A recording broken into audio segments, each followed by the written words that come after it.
14 बरस की उम्र थी। उनका बड़ा भाई जो था, बड़े भाई की औरत और बड़ा भाई के साथ रहते थे यहाँ। तो उनकी भाभी जो थी, पंथादार जी की भाभी, वो भी क्रूर स्वभाव की थी। वो ये चाहती थी कि पंथा ना रहे तो ठीक है, नहीं। लेकिन उसकी एक चाची थी, भद्रा नाम था उसका, भद्रा देवी। तो वो भाभी से छुप के उसको खाना पीना, उसको प्यार दुलार वो करती थी। साल छोटी लड़की थी, एक बगुणा परिवार की, कीर्ति नाम था उसका। तो उसके 2 नाम थे, एक तो कीर्ति और एक कृष्णा। तो पंथादार जी का उसका खेल में एक बहुत अच्छा दोस्ताना ये हो गया था। वो पंथादार जी को भाई कहती थी, उग्र स्वभाव की थी बहुत। उसने मनमानी कर लगाई यहाँ पर जनता पे। जितने उसकी रैयत के अंदर जितनी जनता थी, उनमें उन्होंने 3 कर लगाए। एक तो सूदी सुप्पा अन्न, जिस घर में जितनी औरतें होंगी उतने सुप्पे अन्न के राजकोष में जमा कराएंगे।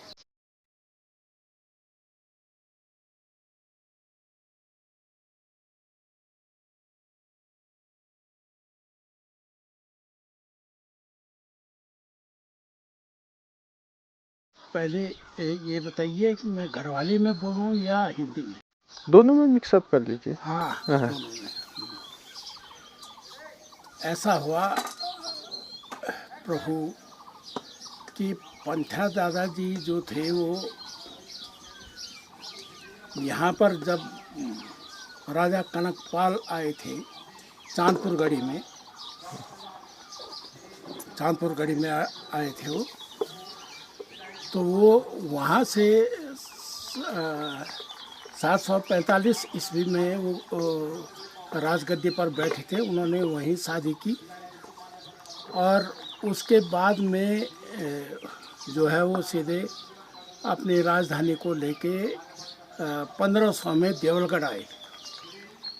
देवलगढ़ में उन्होंने अपनी राजधानी बनाई, 5 साल तक वहाँ पर रही। 5 साल के बाद उनका जो क्या वो कहते हैं गुरु था, वो राजबिलोचन काला था। ये गुजरात से आए थे। तो ये गुजरात से जब यहाँ आए तो अपनी इष्ट देवी को साथ लाए थे, मूर्ति, जो अब की अलग अलग सरहद हो गई वहाँ राजस्थान और गुजरात के बॉर्डर पे। ये माउंट आबू है। माउंट आबू से 5 किलोमीटर दूरी पर एक गब्बर पहाड़ है। उस पहाड़ में वो मंदिर बना हुआ था और उस मंदिर से वो जो कनकपाल था उसने उस मूर्ति को उठाया और वो हिमालय की तरफ आया कि हरिद्वार में इनको गंगा स्नान कराएंगे इस मूर्ति को और तब आएंगे। लेकिन जब वो हरिद्वार में स्टे किया उन्होंने, तो रात को उनको बैद्यनाथ जी ने स्वप्न में कहा कि देखो कल तुम्हें बैद्यनाथ का अधिपति जो है भानु प्रताप, वो तुमको लेने के लिए आएगा। तुम उसके साथ बैद्यनाथ आना, वो मेरे दर्शन कराएगा और मेरे दर्शन के बाद उसकी जो दूसरी लड़की है, पहली लड़की तो नेपाल में शादी कर दी उसने, दूसरी लड़की के साथ तुम शादी करोगे, उससे तुम्हारा ये वंश चलेगा। तो उसने वहाँ पर किया। उसके बाद में देवलगढ़ शिफ्ट किया इन्होंने 1500 में। तो राज बिलोचन काला उनके गुरु थे यहाँ। तो 5 साल जब यहाँ पर रहे तो क्या हुआ कि यहाँ पर जब शिफ्ट किया तो कनकपाल तो मर गए थे। उनका 37वां शासक हुआ अजयपाल, राजा अजयपाल। तो राजा अजयपाल ने जब यहाँ शिफ्ट किया अपनी राजधानी,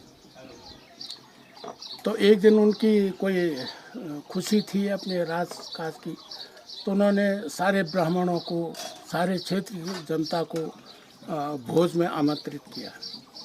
अब जब भोज में आमंत्रित किया तो उससे पहले क्या जुड़ा यहाँ से, इस गांव से लिंक, कि जब वो चांदपुर गढ़ी से अपनी देवी को ला रहे थे तो यहाँ पर ये कोई गांव बसागत नहीं था।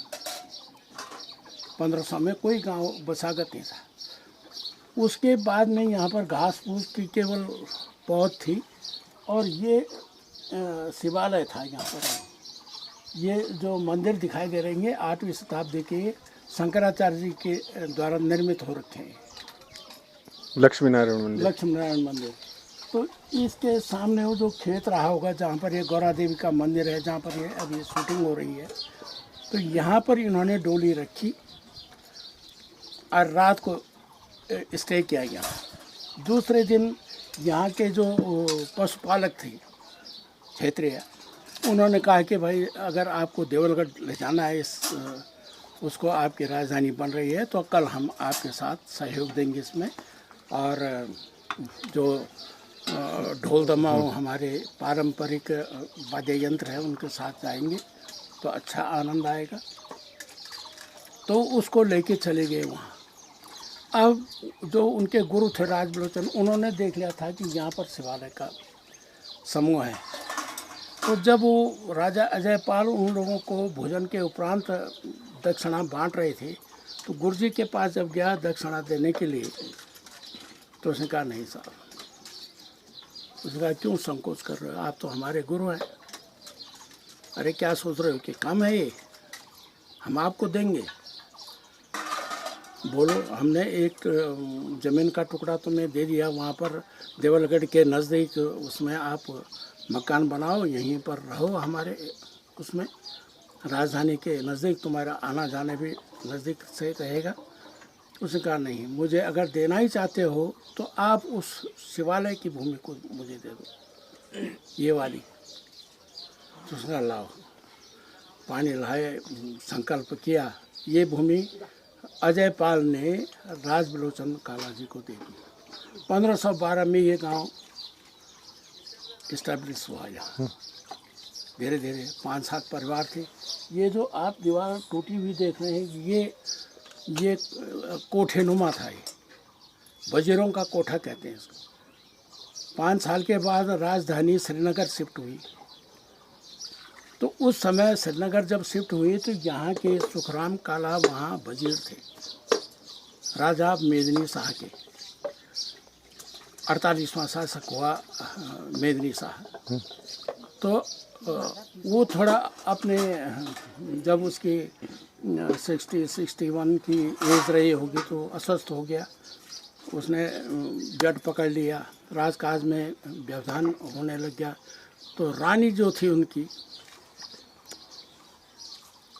उस रानी ने अपने हाथ में संचालन करना शुरू कर दिया राजकाज का। रानी बहुत उग्र स्वभाव की थी, बहुत। उसने मनमानी कर लगाई यहाँ पर जनता पे। जितने उसकी रैयत के अंदर जितनी जनता थी उनमें उन्होंने 3 कर लगाए। एक तो सूदी सुप्पा अन्न, जिस घर में जितनी औरतें होंगी उतने सुप्पे अन्न के राजकोष में जमा कराएंगे हर फसल में। और एक चूल कर, हमारा एक चूल्हा ये है, एक अंदर है, उसने कहा 2 सुप्पे अन्न राजकोष में देंगे। और तीसरा कर क्या था कि दून खेड़ी का, यहाँ से पैदल आप कोटद्वार भावर चले जाओ, कोटद्वार भावर से राजा का जो सामान है, राजमहल का जो सामान है, उसको पीठ में पैदल श्रीनगर लाओ। इसके लिए कोई मेहनताना नहीं दिया जाता था, मरो चाहे बचो करना पड़ता था। अब जब उन्होंने वो रानी ने ये फरमान निकाला अपनी प्रजा के ऊपर, तो सब लोगों ने करना शुरू कर दिया। अब सुमाड़ी वालों को भी तो एक ये बात थी कि भाई हमको तो राजा ने, इनके दादा परदादा ने हमको ये ज़मीन दान में दे रखी है, हम क्यों इनकी गुलामी करें। एक पॉइंट था इसमें कि दान दी हुई भूमि पर आप कर नहीं ले सकते।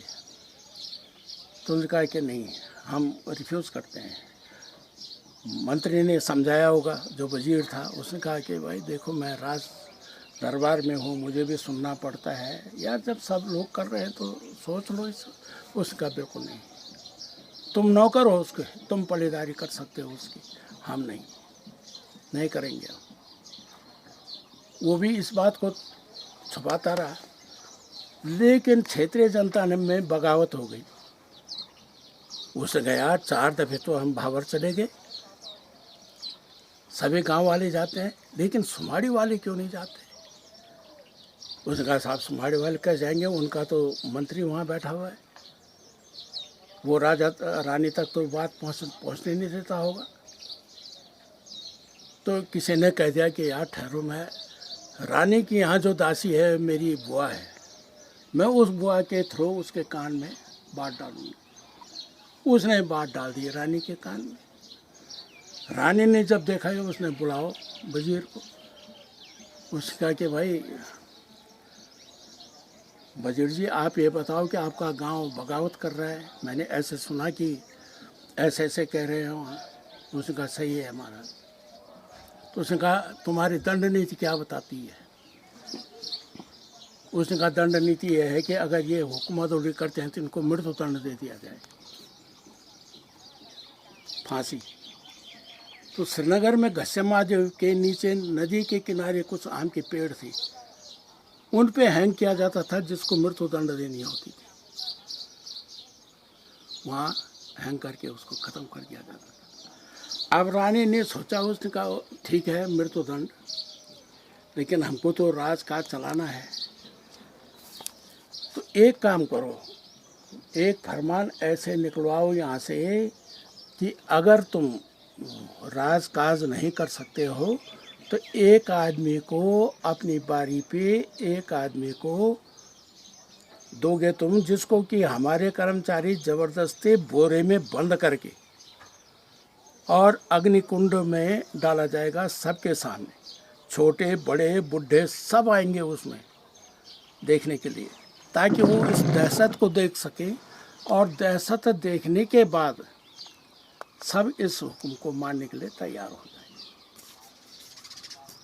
उसने कहा ठीक है। फरमान आ गया यहाँ। फरमान वाले ने बोला कि साहब ये फरमान आ रखा है। उसने कहा भाई हम इसका जवाब 1 दिन के बाद देंगे आपको।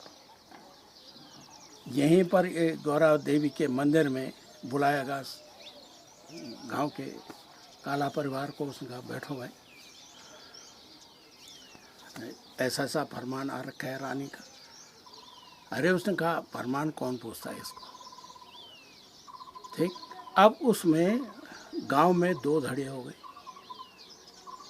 किसी ने कहा कि अरे आज जब हरकंडी गांव वाले जा रहे हैं, खालू के जा रहे हैं, न्यालगढ़ के जा रहे हैं, खंडा के जा रहे हैं, श्रीनगर के जा रहे हैं, तो वो भी तो कर रहे हैं, अरे हम भी चले जाएंगे, ठीक। अब जब ये प्रक्रिया शुरू हो गई तो 14 वर्ष के थे पंथा दादाजी उस समय, कि भाई ऐसा भाई ऐसा। तो पंथा दादाजी ने वहाँ पर जब ये मीटिंग हो रही थी तो उन्होंने साफ विरोध कर दिया राजा का। उसने कहा नहीं, मर जाएंगे हम, सर कटा देंगे लेकिन झुकाएंगे नहीं। क्या कल हमारे कर्मचारी आएंगे, वो ये जो गौरा मंदिर का है इस भवन के पीछे, वहाँ गड्ढा खोदा जाएगा, उसमें लकड़ी जलाई जाएंगी और राज कर्मचारी वहाँ पर खड़े रहेंगे बोरा लेके। उस लड़की को, उस आदमी को पकड़ के वो बोरे के अंदर डालेंगे, सबके सामने छोटे बड़े सब हाजिर रहेंगे वहाँ, राज आज्ञा की।